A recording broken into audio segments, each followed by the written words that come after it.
at the twilight's last gleaming, whose broad stripes so shoot and fill me. All right, ladies and gentlemen, today we are in John chapter 1, verse 28 for today's verse in another day in this series. So let's go ahead and jump right into what this verse says. And it is very simple, but I'm going to be talking about something very important as well. This all happened at Bethany, on the other side of the Jordan, where John was baptizing. So there's a very important reason why I think this verse is super important, because I've said this a lot of times, but context is the most important part of the Bible. If you're not reading the Bible in context, then you're not reading the Bible as a whole.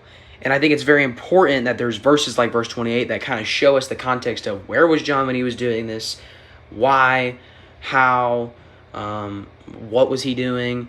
These questions, who, what, when, where, why, how. I mean, we need to ask those kinds of questions whenever we're reading the Bible, because in reality, we want to strengthen our faith every single day. And if we want to do that, we need to ask questions. And a question of where did this happen probably came up, and John was like, this happened at Bethany on the other side of the Jordan where John was baptizing. What happened? Well, if you read the past verses, people come to John the Baptist, priests and Levites, and they basically just ask him, who are you? Like, what are you doing? And he's basically saying, I'm not the Messiah, but there's someone coming after me that I'm preparing the way for, who's, it says in verse 27, the straps of whose sandals I am not worthy to untie. So this really important person's coming after me. This basically in verse 28, he's saying this is where it happened. And I want to elaborate on that fact that this happened in a real place that still exists. Obviously, this place is getting, or was attacked and is being, there's a bunch of stuff going on in that side of the world. But truly, if you go to Israel, which I unfortunately have not gotten to experience, but I know people who've gotten to go to Israel, the fact that you can see these places like on the other side of the Jordan River, like that's a real place that actually exists.